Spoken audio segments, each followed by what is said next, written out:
today's talk. We are very, very excited to have Dr. Darren Peterson, who will be talking to us about snakes and other reptiles of Zambia and Malawi, his latest book. And Darren, just to tell you a little bit about Darren, he's a research associate at the University of Pretoria Department of Zoology and Entomology. And reptiles have always featured prominently in his career, and he researches all different species and obviously spends his time also authoring books, chapters, and various reports and data lists on reptiles. So Darren, welcome, and it's a great pleasure to have you here. And if anyone wants to ask Darren any questions, there will be an question and answer session at the end of the webinar. So over to you, Darren, and thank you for being here. Good morning, Greg, and thank you for that introduction. And good morning, ladies and gentlemen. Yeah, hopefully today I'll take you on a journey through the reptiles of Zambia and Malawi, and also give you a bit of background insights into how the idea for this field guide came about, and also how we set about doing this field guide. So I don't know how many of you have, just keep my controls working. I'm sure you all know where Zambia and Malawi is. If you don't, it's these two countries in the center of Southern Africa here. The problem with Zambia and Malawi, or not a problem, but an enigma, is, as you can see, most field guides to date are focused on Southern Africa and East Africa. And most, from a field guide point of view, Southern Africa has been ended at the Kunene and Zambezi rivers. So although Zambia and Malawi technically form part of geographical Southern Africa, from a field guide point of view, they've always been excluded. As I mentioned, so most field guides cut it off here at the Kunene and Zambezi rivers. So they cut off northern Mozambique and obviously Zambia and Malawi. So yeah, these countries are too far north to be Southern Africa. They're too far west to be falling to the East African field guides. They're too far south to fall into Central Africa. So Zambia, Malawi, Angola, and northern Mozambique have traditionally been omitted from field guides. So my introduction to Zambia came many years ago. My friend and co-author John Davies was a bird guide with Lawson Safaris at the time. And he phoned me up one day and said he's got back-to-back birding tours in Zambia, but he's got a week in between these two tours. And instead of spending all their time and money flying back to South Africa and then flying back to Zambia a week later, he asked me if I didn't want to join him and we do a trip through Zambia. And he specifically had the Jimbe drainage line in mind, which is this little blue dot up here, literally against the Angolan border. Because being a birder, there were some amazing birds up there that he wanted to go see. And I'm a birder myself, and I'm always keen for adventure. So yeah, thought I'm happy to join him. A few weeks later, I flew up into what then I still thought was deepest, darkest Africa. My first solo international flight, got on a plane in Joburg, landed in Lusaka 2 hours later. Had no idea where I was. Thankfully, John was waiting for me in the arrivals hall. We walked out, hired a vehicle, and we set off on our Great North trip. We went straight north from Lusaka, up the main Great North Road, all the way to the Copper Belt. And from there, we headed west over through Mwinilunga into the Ikelenge Pedicle. Our first stop was in Kwaji Ranch, north of Mwinilunga. You can see it was the middle of winter. It was bitterly cold. All we took with us, or all that I flew up with me, was a big tin of re-coffee, because both John and I live off coffee, and 2 coffee mugs, and the rest of it we winged. So John bought a kettle in Lusaka before we left, so at least we could sort ourselves out with coffee. And yeah, the first morning we woke up next to this beautiful stream, overlooking this beautiful forest on the other side with all these bird calls I didn't know at all. And I realized I was actually in an area that I knew basically nothing about. It was absolutely phenomenal, but very cold. From Kwaji, we went up to the source of the Zambezi. For any of you that have been there would know that the road leading up to the source of the Zambezi literally skirts the Congo border. And of course, being young and adventurous, we decided while we're there, we might as well illegally enter the Democratic Republic of the Congo, which is indicated by this cement plinth. We went to the source of the Zambezi. Being the middle of winter, there was no source of the Zambezi at the apparent source. All there was signboards showing where the source should be. We did walk downstream, and about 100 meters downstream, we did find what was then the current source of the Zambezi. It was absolutely phenomenal to be able to visit this place and see the origins of this mighty river, which I'd previously seen down in Mozambique before, and see how bright, broad, and mighty it is down there, and to see its humble beginnings. But the real reason for this story is, while we were here at the source of the Zambezi, I saw 2 snakes, which I had no idea what they were. Looking back, I guess they were probably a juvenile brown forest cobra and maybe one of the marsh snakes. But because I had no idea what they were and we were in the middle of nowhere, I did not take a chance of trying to catch them in case I got bitten, and they may have been venomous, because that would have definitely spoiled our holiday. From source of the Zambezi, we followed the Zambezi further north and west to the Zambezi Rapids. And being naturalists, we of course stopped and photographed everything we could, from butterflies, birds, snakes, reptiles, amphibians. Everything got photographed, and we just had an amazing experience.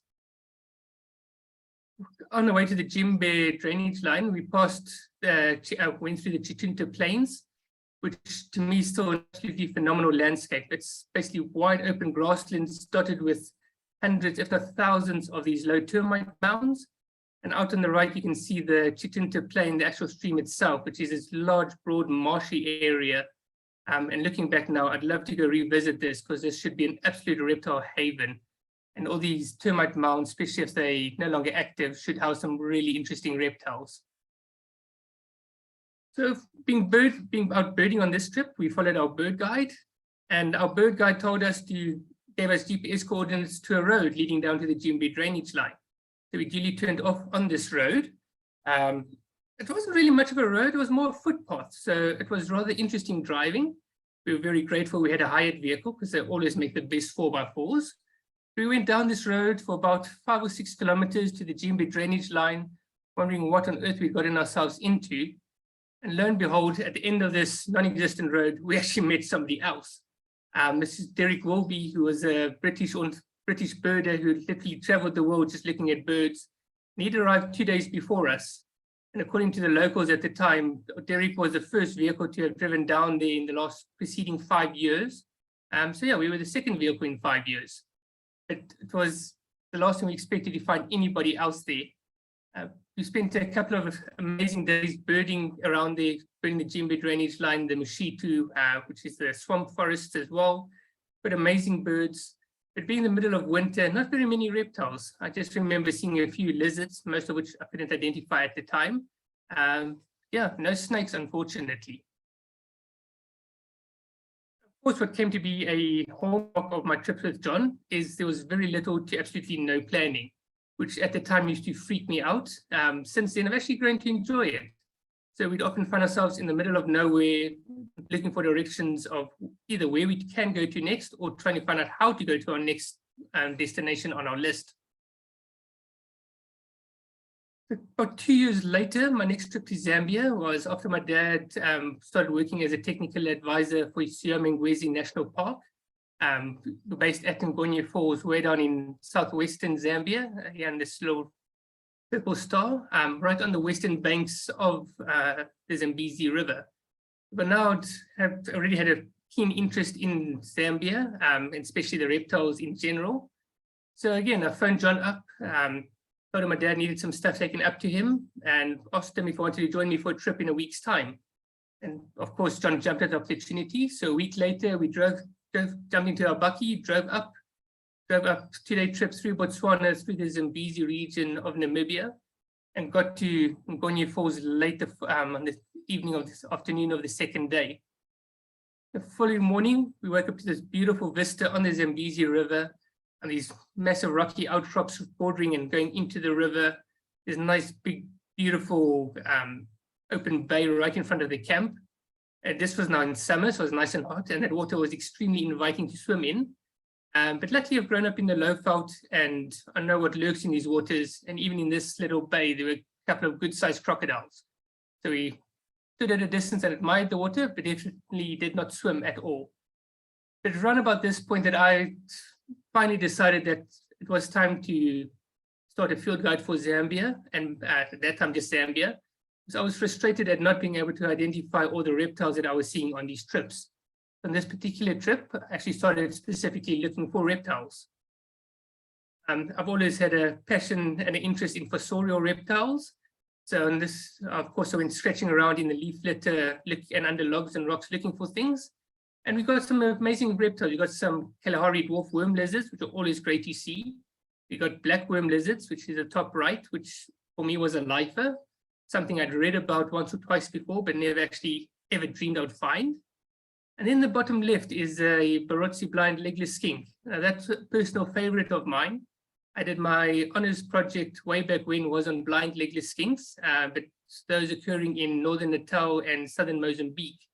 But as part of my research for them, I read several articles, amongst which was an article describing this Barotse blind legless skink, which was then still a subspecies of one of the skinks occurring in South Africa. So it was always on my hit list of species I'd love to see. And amazingly, on this trip, we actually managed to find 3 of them. So I was absolutely ecstatic. And then to top it all off, there on the bottom right-hand corner, we found a lizard which I'd also never seen before. Didn't really have any clue what it was.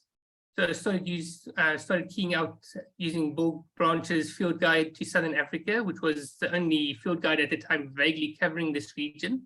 And we finally keyed it out to being a Zambezi rough-scaled lizard, Echinotropus grandiceps, which at the time had not been seen anywhere for the preceding 30 years. It was described from north central Namibia, hadn't been seen there for many years. And this was the first record of the species in Zambia. It was a really great find for us. I was really ecstatic, and that really cemented my mind to actually write a field guide to Zambia and Malawi. So how does one go about writing a field guide? Well, firstly, you have to decide what species you're going to include. And to do that, you need to find out what species occur in the region that you want to cover. So I tackled this by going to the reptile database. For those of you who do not know this, it's an amazing online resource. They've they basically cover all the reptiles, all the described reptiles globally, with species list of species occurring in countries. They've got type descriptions. They've got a lot of literature associated with these species. That was a logical place to start. The taxonomy is great, but it's not always perfect, and their search functions are not perfect. So it at least gave me an initial list of species expected to be in Zambia. So while I started working through this list, John suggested to me, well, it seemed like we're doing Zambia, and Malawi is right next door, and it's such a small country, and probably won't be included in any other field guides. Why don't we just include Malawi as well? So it's roughly at this point, we decided to do a field guide to Zambia and Malawi. So then I drew down the species list for both of these countries from the reptile database. And that gave me an initial list. And then from then, we started refining the list of species by reading all the primary literature and collating data to actually whittle down our species to the species that we knew what there were records for in these countries. So to do this, we contacted all the natural history museums that we could and asked them for their list of species and locality data for species recorded in Zambia and Malawi. And that gave us a lot of records. We also read primary literature, so read scientific articles, especially review articles on genera, especially those by Don Broadley, who did some amazing work. And that got us to helped us with both the species descriptions as well as to actually collect more distribution data. In total, we collected quite a lot of distribution records, so point locality data, so occurrence records with GPS coordinates for the various species. And then we had to whittle it down, or clean up the data rather. So by doing this, we had to look at the taxonomy. All these different sources use different taxonomies. So we had to then standardize the taxonomy based on the most up-to-date taxonomy. We removed any questionable records. We removed any records that we could not actually generate point locality data for. So if the records were too vague, or they just said they're collecting locality was something like Zambia or Western Zambia or somewhere, we had to exclude all those records. So eventually we whittled it down to just over 16,000 records that we had point locality data for. For many of these species, as I mentioned, are not covered by any existing field guides. Many of them were not even covered by any of the primary scientific literature. So in many cases, we had to go back to the type descriptions of these species to actually get any data on what they look like, the descriptions, the scale counts, coloration, and distribution, or such like things. So it had a lot of work to track down all these articles, and a lot of work reading all these articles. At the same time as we were starting to work on our field guide, our friend and colleague Luc Verburg was doing some consulting work up in northern Malawi. And after one of these trips, he published 2 notes in our in the newsletter for our Herpetological Association called African Herp News. And he recorded the first country records for the Katanga thick-toed gecko, as well as the eastern coastal, the eastern tree skink. I apologize. He recorded the first country records for these 2 species. And in one of his notes, he mentioned that, lamented the fact that the distribution data for reptiles in Malawi are scant and scattered across many different articles. And he also expressed an interest in collating all these data into a single usable resource. A couple of months later, I contacted Luke and told him that we were really busy working on this field guide, and asked him if he'd want to join us, especially with his experience in Malawi, as well as his GIS skills, which were very, very useful. And so we invited Luke to come aboard and help us to actually tackle this mammoth task. So many, many months, in fact, a couple of years later, after we collated virtually all the distribution data, we'd got draft species texts going, drawn some very rudimentary distribution maps.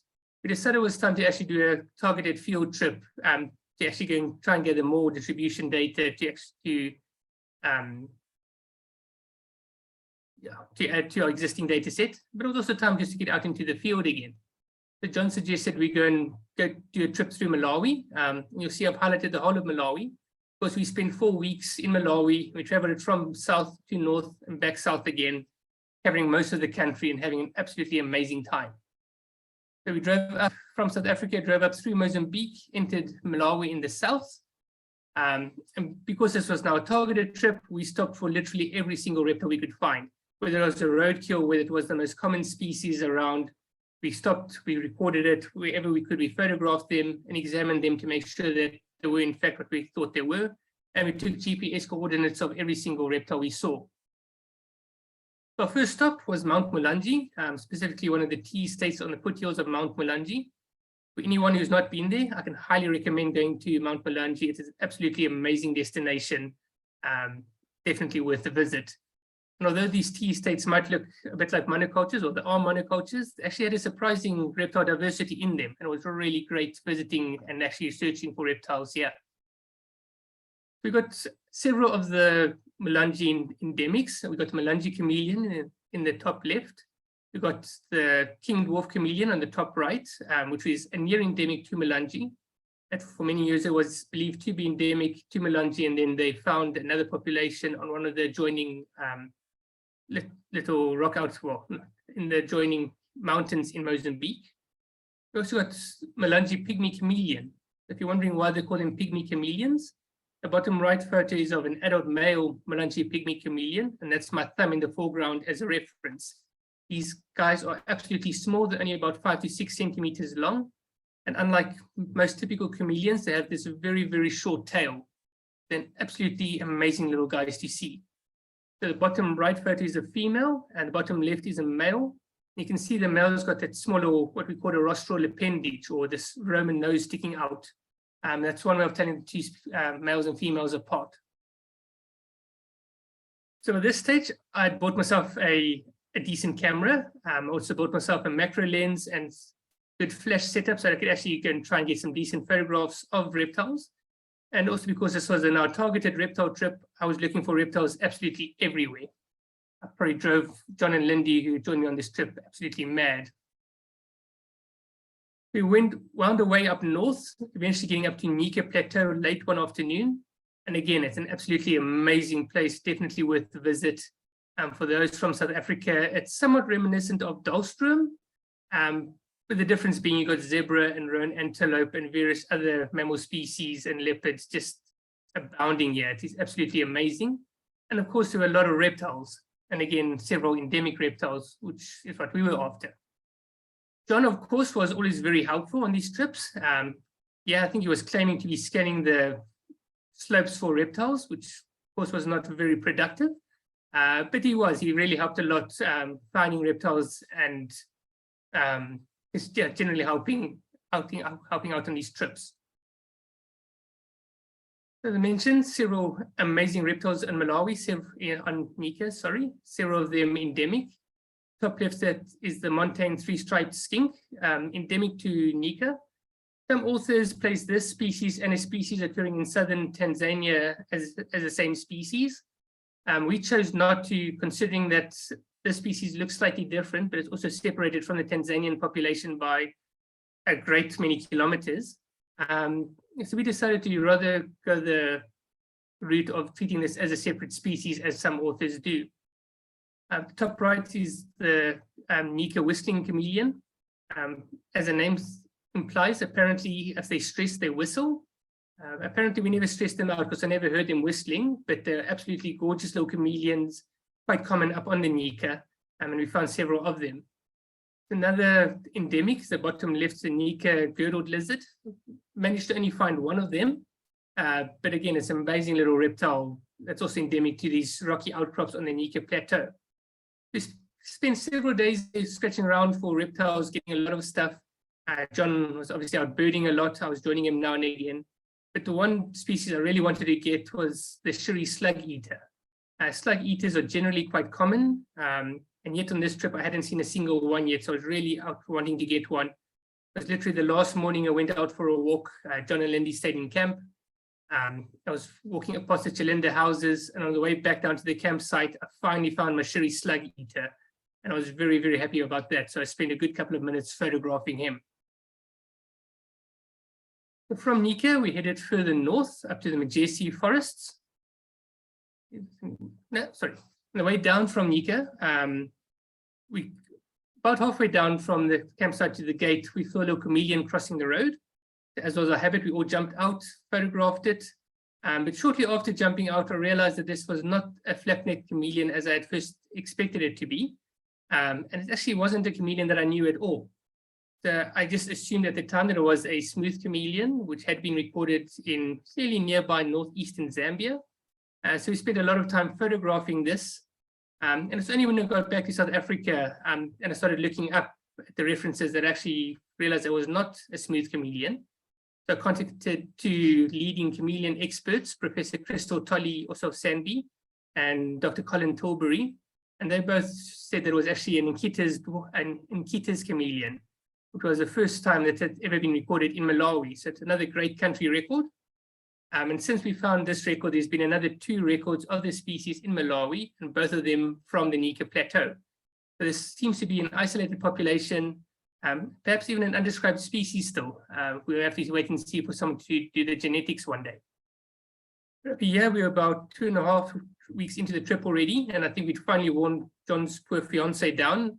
And she actually also started getting involved in the reptiles and reptile photography and taking some really interesting reptile photos, especially this little Nkita's chameleon.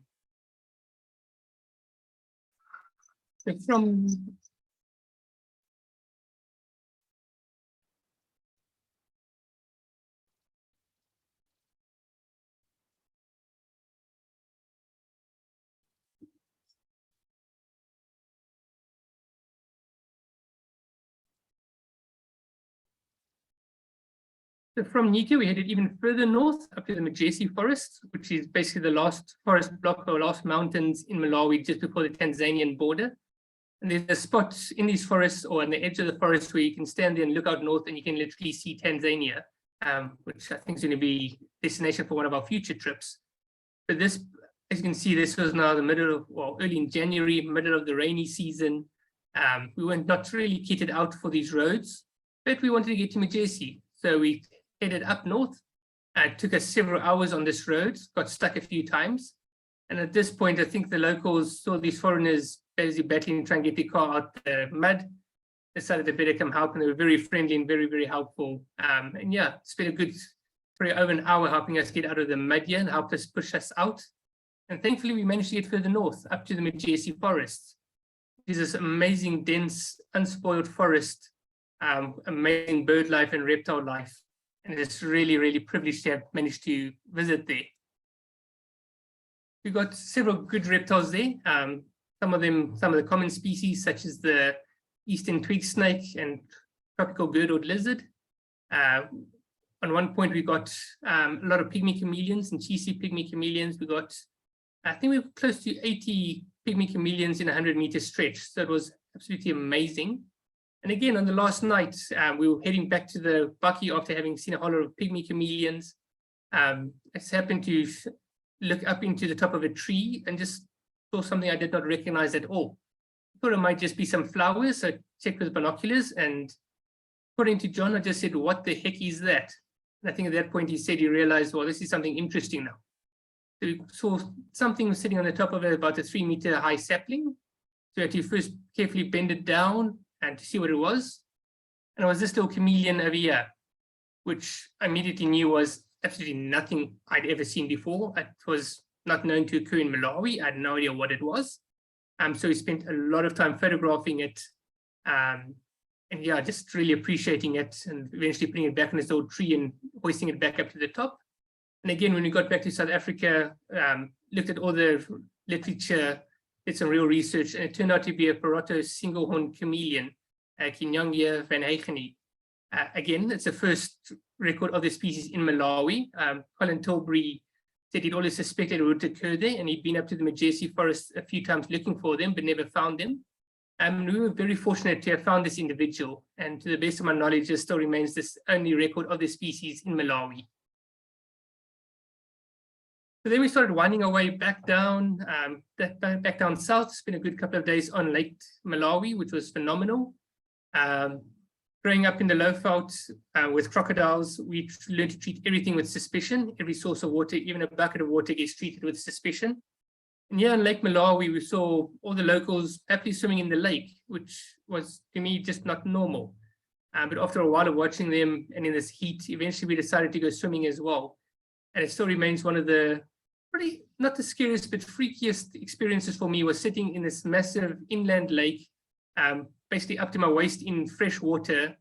And every part of me was telling me I was being crazy because there should be crocodiles in here. But apparently, in most parts of Lake Malawi, there aren't crocodiles. So as long as you check with the locals or swimming and join them, you should be safe. It was still a surreal experience. And then beautiful scenery, and of course, always lovely reptiles around here. So eventually, we ended our trip down in Liwonde National Park. After having some great reptiles, John and Lindy had to go to town to go and get some supplies, so I went with them. Not being a people's person, I stayed at the car, checked around for birds and things, and I noticed a small little gecko in the top of a flamboyant tree in the town itself. When I looked at it with binoculars, I realized what it was, so I grabbed my little zoom lens camera and zoomed in to get this really bad photograph of it. But I got a record shot, at least, of what is a Chobe dwarf chameleon. A Chobe dwarf gecko, which again at the time was the first record for Malawi. Since then, there's been several more records, and we've now realized they're actually relatively widespread along the Shiri River, and probably coming up from the Zambezi River all the way up to here. So for those who haven't been to Malawi, in fact, most parts of Africa, one of the biggest threats probably to biodiversity in general is habitat destruction.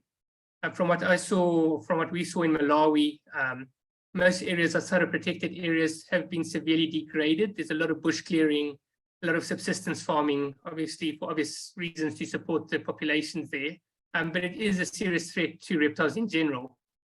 And one species that is particularly being impacted by this is the, let me just get the right name here, the Chapman's pygmy chameleon. This little chameleon occurs on a single forest right down in the south of Malawi. When I last heard a few years back, that forest had been chopped down to such an extent that the forest now is less than 1 hectare in extent. This is the only place on earth that this little chameleon occurs. Because of the threats to habitat destruction, it is listed as critically endangered. It's probably the most threatened species of reptile in Zambia and Malawi. The only species more threatened than this is the Nika with Nika serpentiform skink, which, as the name suggests, only occurs on Nika, but it is declared as extinct. It has not been seen in more than 150 years. So this is the most threatened extant species still. But on that note, if anyone goes up to Nika or lives in the vicinity, please be on the lookout for that Nika serpentiform skink. You literally have the opportunity to bring a species back from extinction if you do find it. And despite all the habitat destruction, there's still an amazing biodiversity in Malawi. In addition to reptiles, there's all these frogs and birds, as I've mentioned. So it's really an amazing, phenomenal place to go visit. Amazing biodiversity, amazing friendly people, and always worth a visit. And I'm always keen to go back there. For our book, but at the time of publication, there were 117 snake species known to occur in Zambia and Malawi. Of these, only 17 are considered life-threatening or that you'd probably need hospitalization. So these are your mambas, your cobras, some of your big adder species, vine snakes. A further 15 species are considered dangerous. You probably need medical attention. These are things like night adders and garter snakes, species that you probably shouldn't be playing around with, especially not free handling them. But you'll see it's actually a very small proportion of the total snake species occurring in these countries. So by far the vast majority of species are harmless or only mildly venomous, and you could safely handle them. In addition to the snake, there's 108 lizard species in these two countries, and 13 tortoise and terrapin species, as well as 2 crocodiles. And of all of these, 14 species are endemic, and most of these endemic species are either on Mount Mulanje or the Nika Plateau, with a couple of other species scattered in between, especially Western Zambia. So as you can see, coverage for Malawi is pretty good. The only places not really covered are on these eastern sections along in actual Lake Malawi itself. Zambia, by contrast, being a much bigger country, hasn't been covered nearly as well. And you'll see these large gaps in northern and northeastern Zambia, and especially central western Zambia, there's still big gaps. But overall, there's relatively low coverage. And what you'll also notice on the left is a number of records per quarter-degree square. And on the right is a number of species in each of those records, or in each of the squares, I apologize. And as you can see, these two metrics are rather closely correlated. It just shows that these countries are still undersampled. So if you're still finding a new species every time you visit one of these squares, there's a high chance that there's still a lot of species or a lot of species to be discovered in these different areas still, especially these understudied areas. And there's likely to still be several range extensions coming out of here, and perhaps even a couple of new species. For any of you that have our book, you might wonder why our distribution maps look so different to conventional books. And it's because we took a different approach. So for most field guides, most traditional field guides that have all their points, which are these gray blocks here, and they have a look at them and say, okay, based on these, we just draw a polygon around them. So we'd assume that, okay, maybe a species would occur something like that, everywhere above this line. Or there might be, let me just get a better color, sorry. So they might say, okay, maybe the distribution would look like that, and all this area here to the left would be its distribution.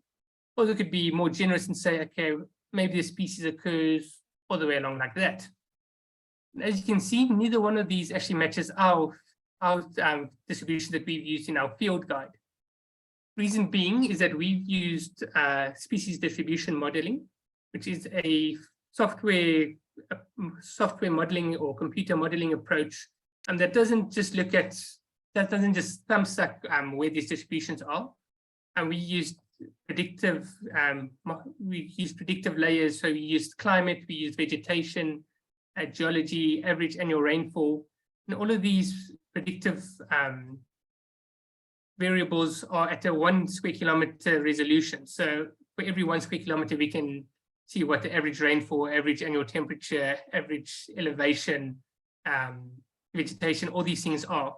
And what this computer model does is it takes, as I mentioned before, we got point locality, so we got GPS coordinates to every one of our records, and it takes these predictive variables and looks at what they look like at each of these points where species has been recorded. So it will look at what is the average rainfall, what is the average temperature, what is vegetation at these points, look at that for all the points that we've given, and then we'll look at, say, based on these points, these areas have similar conditions, that has a similar rainfall, similar climate, similar vegetation to the points where the species has been recorded. And so therefore it predicts that the species would occur in this orange shading. So it's just a more scientific approach and a more, in our opinion, more defendable approach to these distribution maps. And I'm very glad to say that since we produce these maps, there's been a lot of additional records coming out of Zambia and Malawi. Most of these have fallen into the ranges that we predicted for the species. It does suggest that our approaches have been robust. There are a couple of instances where a new species record has been outside of our predicted distribution. But in 5 or 10 years' time, when we redo these maps with all the additional data that is coming in the meantime, these maps will become even more accurate. Look at that.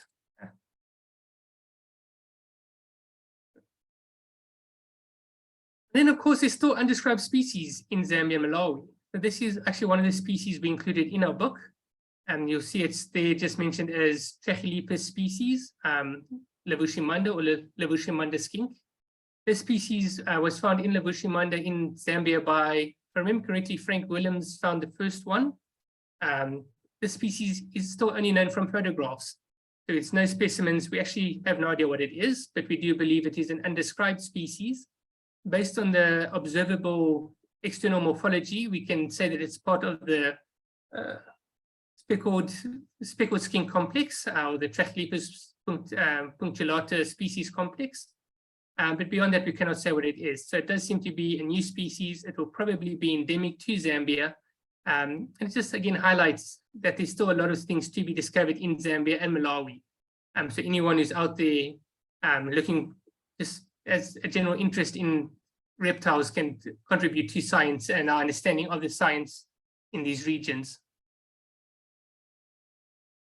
And as mentioned, just in closing, a field guide of this nature would never be possible on our own. These are Zambia and Malawi are massive countries to cover. If we were to cover them ourselves, we'd spend literally years traveling up and down nonstop in Zambia and Malawi, getting distribution records and photographs. So we've relied heavily on our friends and colleagues for photographs, for the distribution records, and for accessing obscure articles and for various other things. And we're very grateful to all of them. If I've left anyone off this list, I apologize. It was not on purpose. But I'd like to highlight 3 individuals in particular. Gary Nicolau did all the amazing line head scale drawings we've used in our book. So if you look at the start of the different order and suborder chapters, you'll see these line drawings of the different head shields in particular, for tortoises, the whole body shields or body scales and the names. Gary drew all of those shields for us, for this drawing for us. Norman Barrett, based in Zambia, has done a phenomenal job. He's one of the moderators on the Facebook page, Snakes and Other Creepy Crawlies of Zambia. He took it upon himself to get all the reptile photographs being posted to that book. He took it upon himself to actually go and get these records and submit them to one of the virtual museums or the citizen science platforms, specifically Reptile Map. The reason being that Facebook is a great place to get identifications, and a lot of members of the public post photos there asking for identifications. There's been some great records coming through there. There's been a lot of range extensions coming through there, a lot of interesting and rare reptiles being posted there.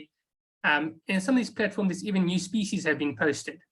But because it's on Facebook and most scientists don't really go and troll Facebook for data, most of these records go unnoticed and unrecorded.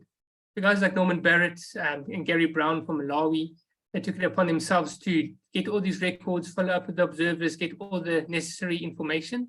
Then they posted them to specifically the Reptile Map Virtual Museum, where they then curated a panel of experts, identify them. And then these records are available to scientists for research purposes, field guide purposes. We use them extensively when we're updating the IUCN red lists of the various species. So they just really make all these records accessible to us. And Norman in particular submitted more than 7,000 distribution records for Zambia reptiles alone. He's continuing and expanding his reach. He's now covering several other countries and several other taxa, including frogs, birds, butterflies, various things. So he's really a champion with that. Gary Brown as well. He submitted more than 2,000 records of reptiles just for Malawi. And both of these have made a huge impact for our field guide in particular, in that we used a lot of these records in our field guides, and they really fleshed out our distribution maps and the distribution records we had. And then, of course, everyone submitted a lot of different photographs to us and stuff, and we're very, very grateful to all of them, and for anyone I may have missed.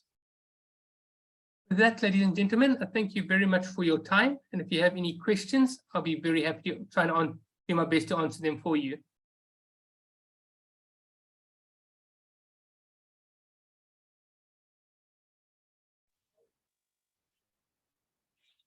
Hi, everyone. Darren, that was fantastic. Thank you so much for that very, very interesting talk. Looks like an amazing trip that you had up there, and I'm quite envious of some of the places that you've managed to get your van to. But thank you so much. We have now got time for some questions for Darren. But first off, I just wanted to mention to you that his book is available at the Kirstenbosch Bookshop. You can get it online, or you can come and visit us in the actual shop. And it is 15% special discount for the entire week. So please make use of that. So if anyone has any questions, you can always just post them in the question and answer chat section, and Darren can get to those questions. So thank you so much, Darren, and thank you to everyone for joining us. But let's get to the questions.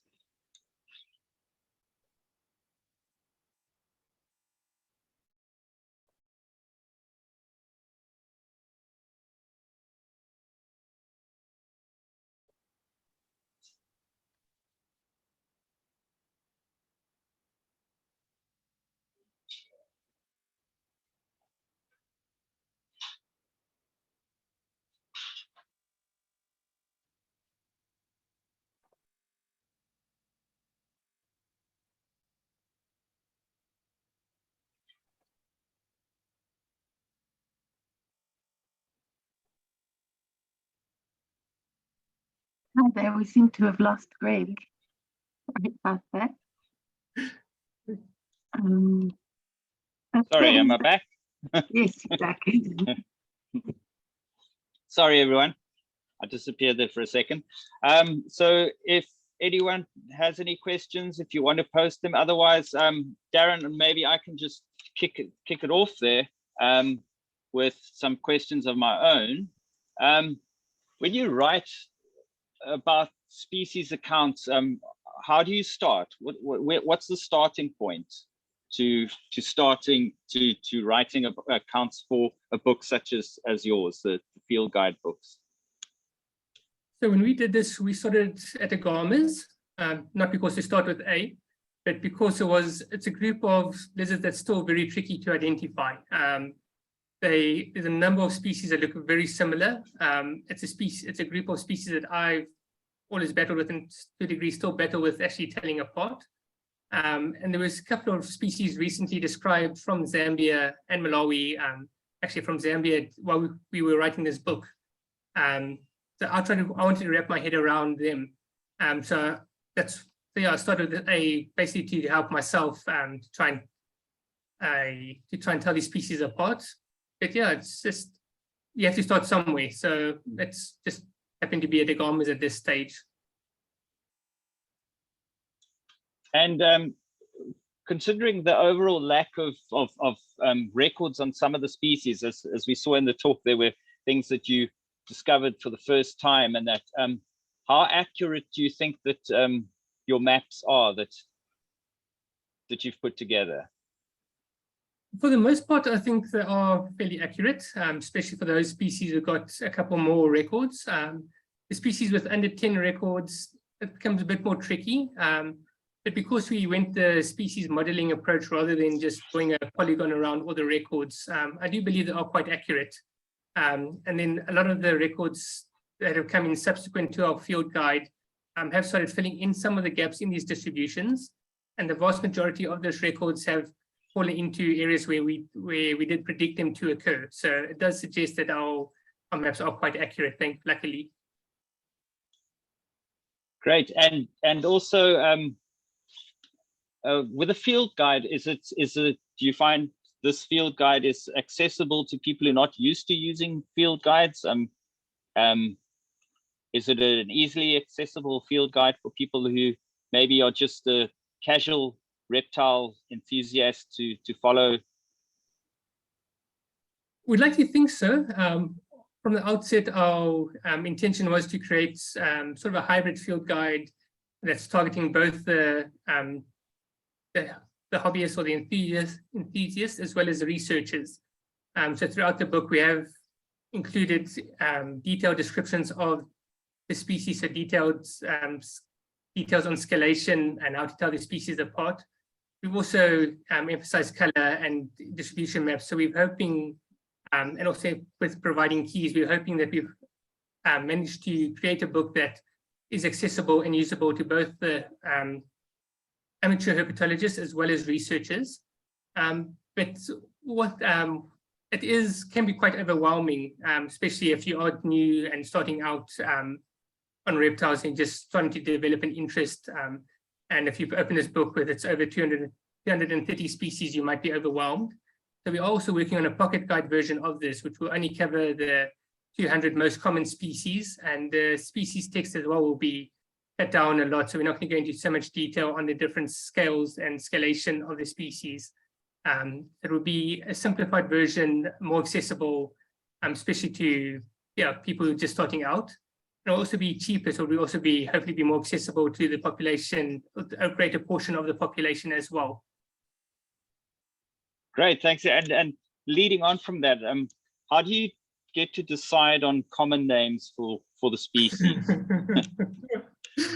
That's a bit of a contentious issue. That common names, as the name suggests, are the names most commonly used in a region. But even within a region or even in a country, common names can differ from one region to another. So with any field guide, it's really tricky to try and decide what common names to use. If I can use a specific example, Crataphipautus hotembuya, it's got one scientific name. It's a common widespread species occurring from South Africa into East Africa and across to parts of West Africa. But it's known by several different common names. So in South Africa, it's known as the red-lipped or herald snake, or even the red-lipped herald. In East Africa and other parts of Africa, it's called the white-lipped snake. So trying to decide on a common name for that was tricky. But on the Zambia and Malawi, or the Zambian Facebook page, I think Norman Barrett in particular started using the name black-templed cat snake, which is the name we eventually started using in our field guide, for the reason that all the members of the genus Crataphipautus are referred to as cat snakes. So it makes sense to use that in the common name, and it's got characteristic black sides of the head, or black temple region. So it made sense to call it a black-templed cat snake. But yeah, it's, as I mentioned, it's a bit of a contentious issue. I know some people might not always agree with the common names that we used, but we did try and standardize, and we did, as far as possible, use the common names most frequently used in the region, just modifying them here and there. Again, things like Cape fowl snakes, Cape dwarf geckos, these are widespread species occurring from South Africa right up into Central and West Africa. It doesn't make sense to call them a Cape anything. So in those instances, we changed it, usually changed the common name mostly just to common dwarf gecko or common fowl snake, just to try and better represent the distribution and not give the impression that they are just restricted to the Cape region of South Africa. Great, thanks. I think we've got some questions now that have come through. I'm just going to try and get to them now. Sorry.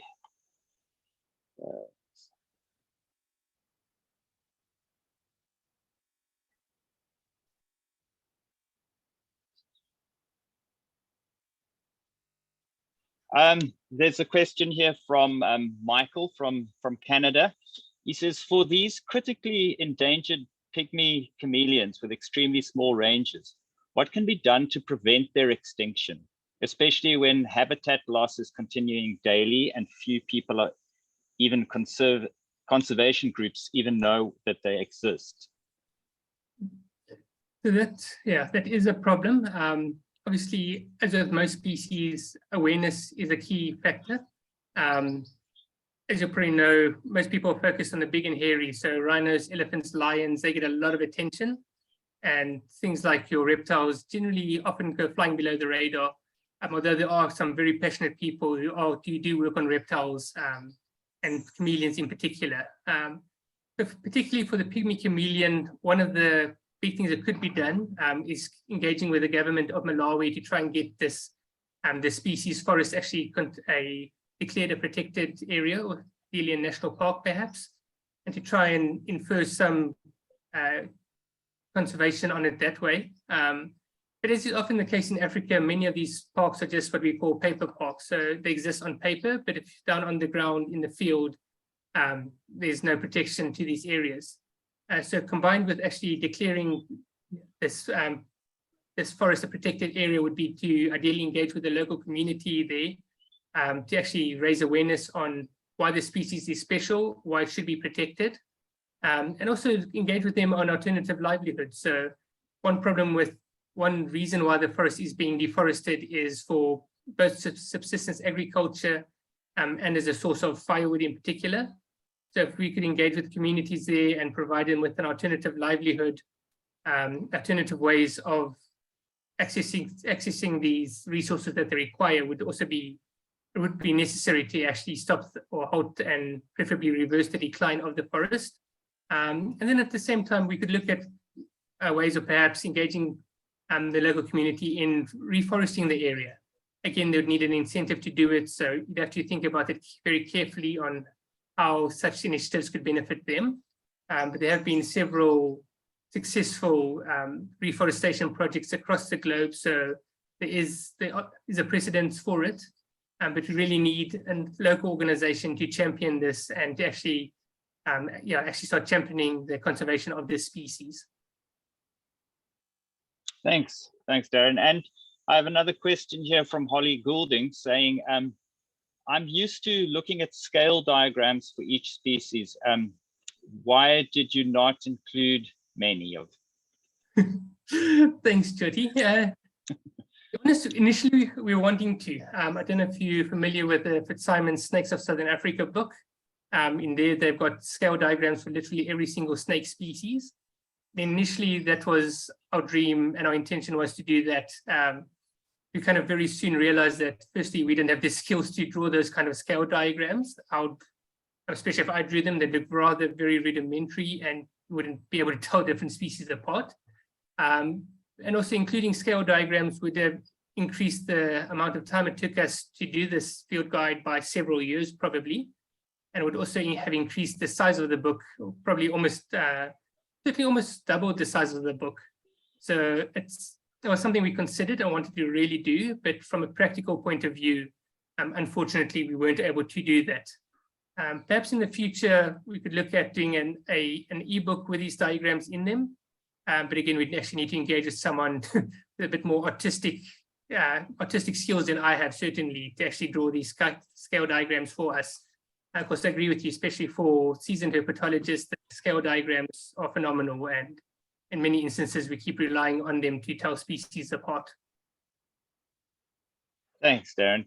And also a question here from Jyoti Singh saying, when snakes are found outside of your distribution map, how can we ensure that you receive the info for the next updated edition? So they're already moving on to your next updated edition. I do love the optimism. Thank you. So you can either email those records directly to us. Our contact details are in the front of the book. But better than that would be to upload them to a citizen science platform. So either something like the Animal Demography Unit and Biodiversity and Development Institute's Reptile Map Virtual Museum, which a lot of people are already contributing to, or iNaturalist is another great one to contribute to.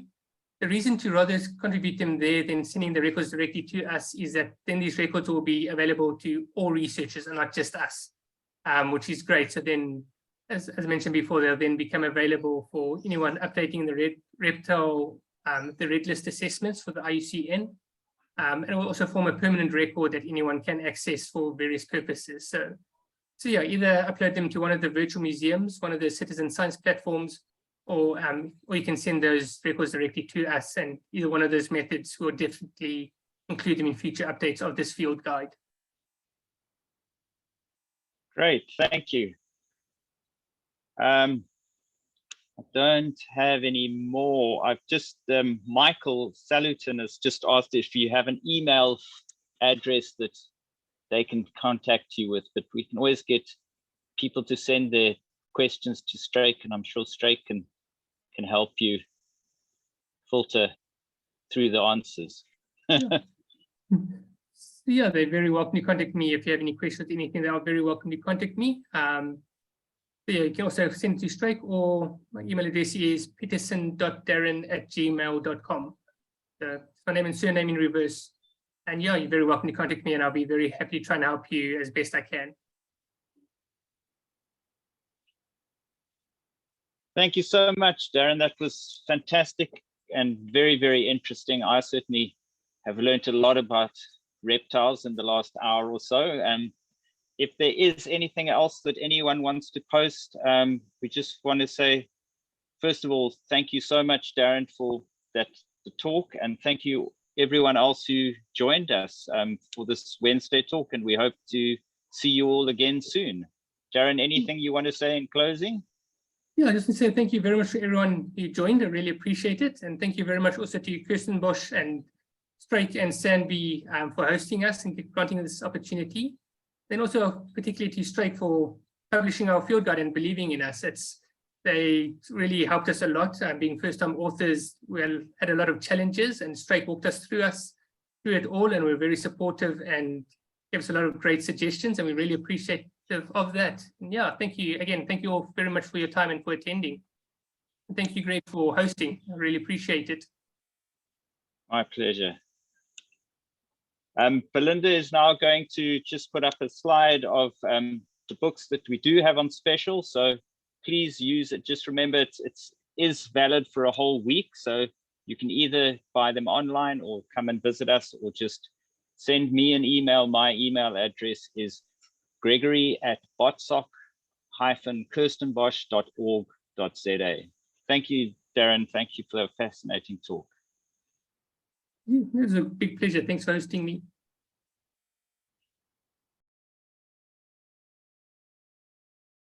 Thanks, everyone. Bye-bye.